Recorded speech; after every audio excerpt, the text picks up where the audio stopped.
filles sortent et leur GSM sonne. Elles regardent tous ce qui est écrit. Spencer regarde. Horrifiée, elle regarde son GSM. Et il est écrit « Je suis toujours là, Pétasse, et je connais tous vos secrets. » Elle regarde et montre à Émilie. Émilie regarde, et il est écrit sur son GSM aussi « Je suis toujours là, Pétasse, et je connais tous vos secrets. » Elle regarde dehors, et elle passe la porte.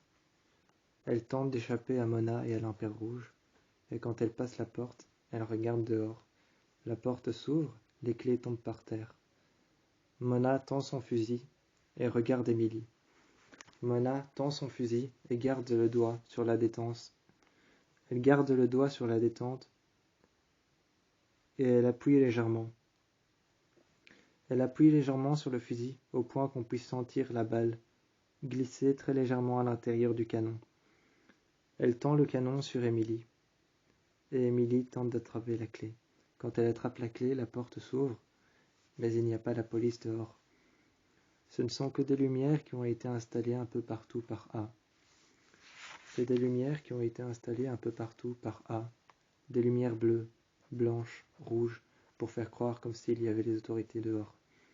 Pour faire croire qu'il y a la police dehors, ils ont installé des petites lumières. Des lumières bleues, rouges, des gyrophares juste en dessous des fenêtres et des lumières rouges au-dessus qu'ils font s'allumer. Elle regarde et elle se tourne vers la maison. À l'intérieur, il y a Mona. La porte s'ouvre légèrement. Elle était fermée. La porte s'ouvre légèrement. Mona sort, recharge son fusil, laisse tomber des balles par terre. Elle laisse tomber des balles par terre, recharge son fusil, garde le doigt sur la détente, laisse tomber alors son fusil par terre. Elle laisse tomber son fusil par terre, ensuite elle le rattrape, le reprend, le recharge. Elle pointe le fusil sur Aria. Quand elle pointe le fusil sur Aria, elle le charge, elle regarde Aria. Et elle dit « Vous pensez vraiment que j'allais laisser la police venir jusqu'ici ?» Spencer répond « Et la voiture qu'on a entendu s'encastrer dans un arbre ?» L'Impair Rouge répond alors « Tournez-vous ». Spencer regarde en premier. En première, Spencer regarde l'arbre. Une voiture est encastrée dedans. Mais personne n'est parti. Personne n'est parti pour venir les chercher. Une voiture est encastrée dans un arbre. À ce moment-là, Anna se rapproche un peu plus pour regarder s'il y a quelqu'un. Il n'y a personne, mais quand elle regarde par la vitre, qu'elle toque 2 fois, 3 fois, 4 à 5 fois, la personne ouvre la porte, Anna tombe par terre. Anna tombe par terre, trébuche, la personne sort, met un pied dehors. Il a de grosses chaussures et des baskets noires. Il a des baskets noires, de grosses chaussures noires. Regarde Anna. Prend une arme à feu noire. A le doigt sur la gâchette, sur la détente. Il a le doigt sur la détente, recharge le fusil en arrière. Met le chargeur et tient le fusil. Il tient le fusil en main, met le chargeur. Des munitions, on le voit mettre 3 balles dans le chargeur. On le voit mettre 3 balles dans le chargeur, mettre le chargeur, tenir par le manche le fusil, appuyer sur la détente et légèrement pousser son doigt sur la gâchette, garder le fusil en main et le pointer vers Anna.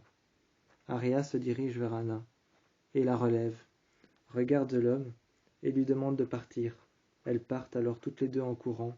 Émilie et Spencer commencent à les suivre dans la forêt, criant de les attendre. Elles ne les attendent pas, effrayées par cet homme qui continue à marcher derrière elles dans la forêt.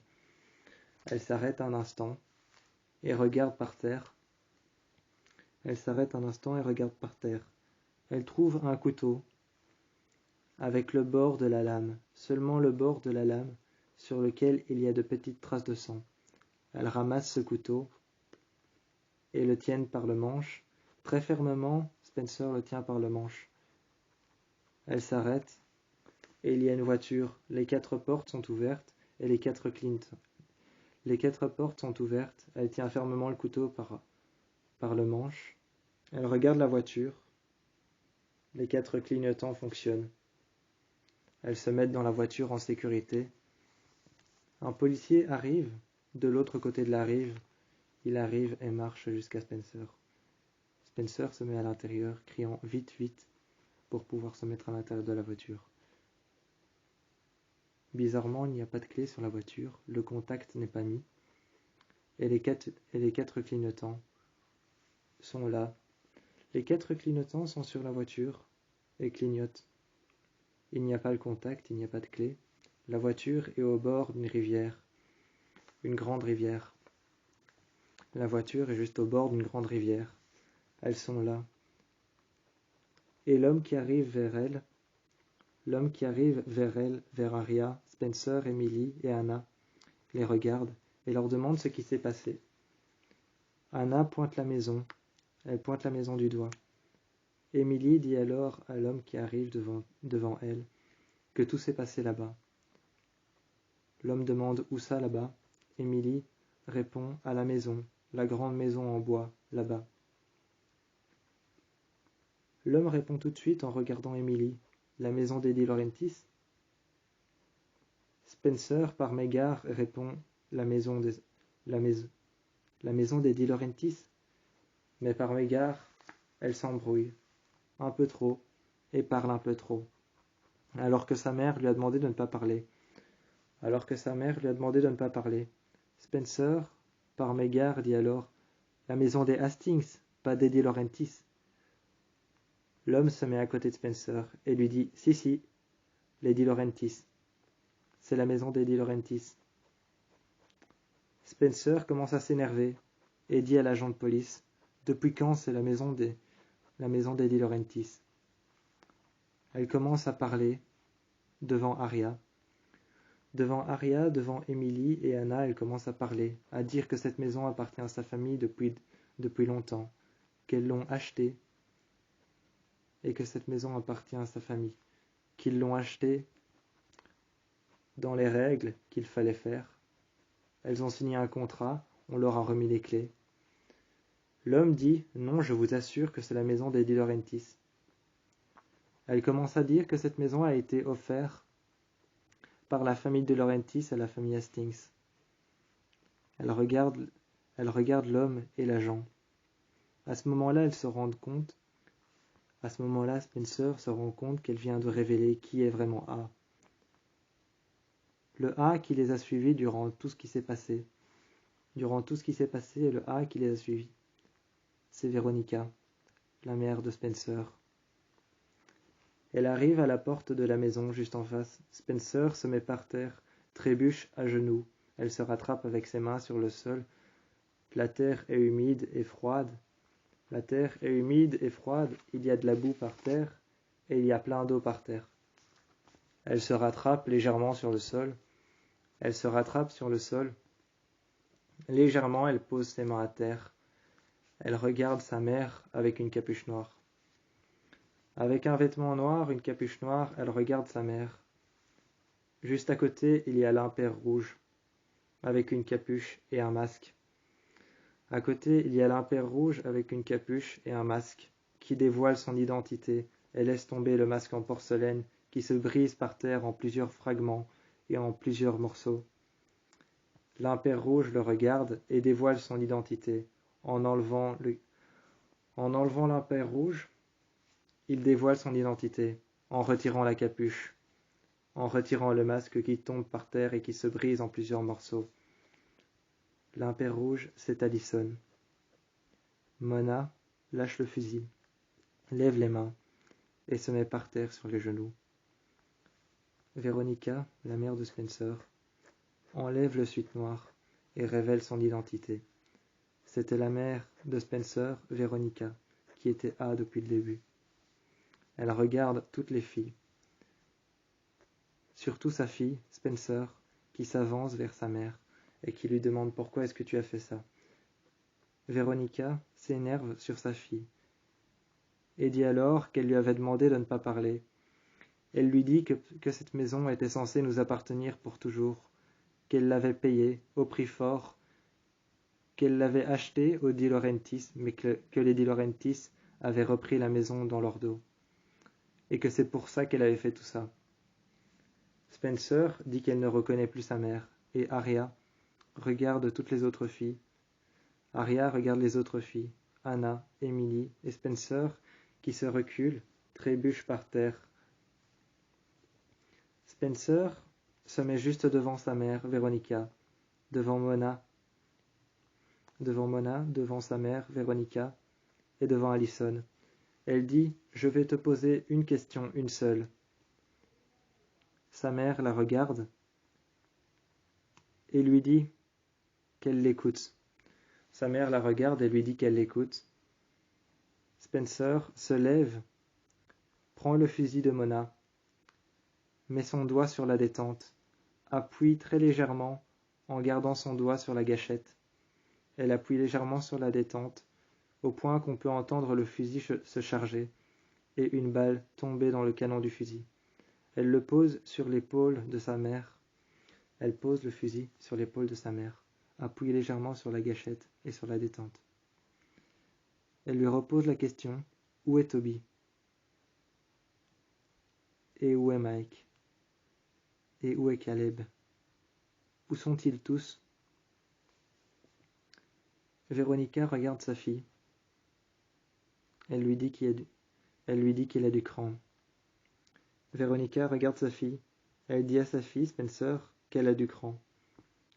Elle répond alors qu'elle est dans un endroit qu'elle connaît bien. Spencer parle à Arya, à Anna et à Emily. Elle dit qu'elle sait où ils sont tous. Arya demande où. Arya prend les clés de la voiture de Spencer. Spencer la suit et prend sa voiture.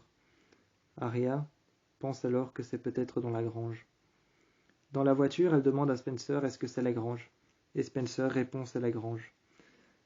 Elles arrivent dans la grange. Anna se pose sur le fauteuil et commence à chercher partout. Elle commence à chercher Caleb, elle commence à chercher partout. Anna commence à chercher Caleb partout. Arya commence à chercher Ezra partout, et Mike. Spencer commence à chercher Toby partout dans la grange. Jusqu'à ce qu'un moment, elles entendent des cris, des hurlements, comme si une personne essayait de hurler, avec un scotch noir sur la bouche. Ça vient d'en dessous du plancher, en dessous du parquet en bois. Elles retirent les lattes du plancher du parquet en bois une à une, et en dessous, tous accrochés au même mât, à la même poutre en bois. Mike est un peu blessé dans le dos. Ezra est un peu blessé sur les bras, comme Mike qui est lui blessé un peu dans le dos et sur les bras. Caleb, lui, n'est pas blessé, seulement peut-être un peu au visage. Toby, lui, n'est pas blessé, peut-être un peu dans le dos. Elles retirent alors le morceau de scotch noir qu'ils ont sur la bouche et défont les liens avec un couteau que Spencer est parti chercher dans sa maison. Sa mère, Véronica, est emportée par les autorités. Et cette maison là où il pensait qu'il y avait Caleb, Toby, Mike, Ezra. Cette maison qui appartenait aux Di Laurentiis, puis aux Hastings, a disparu. Elle a disparu de manière à ce qu'elle n'y pense plus. Cette maison, pour elle, n'est qu'un passé. Un passé. Elle n'y pense plus. Cette maison a donc disparu de la carte pour elle. Elle n'y prête plus attention et n'en parle même plus au lycée. Quand elles défont les liens et qu'elles enlèvent le scotch noir, elles enlèvent alors les planches. Une à une, elles enlèvent les planches de la grange chez les Hastings et chez Spencer. Anna prend la main de Caleb qui arrive à l'intérieur de la grange et sort. Anna regarde attentivement ses bras et son dos. Arya prend la main de Ezra. Il arrive dans la grange et sort. Elle regarde ses bras et son dos, lui demande s'il a mal. Il dit non, pour ne pas trop avoir à passer pour quelqu'un qui a souffert. Il dit non. Spencer regarde Toby et lui demande s'il a mal en regardant son dos et ses bras. Pour ne pas avoir à passer pour quelqu'un qui a eu mal, il dit non, pareillement. Elles se rejoignent tous dans la grange et ont retrouvé Ezra, Mike, Toby et Caleb. Véronica a été emportée par la police et cette maison n'est plus rien. Même plus un souvenir, même plus une image ou alors quelque chose de tortueux qui les a torturés pendant quelques semaines.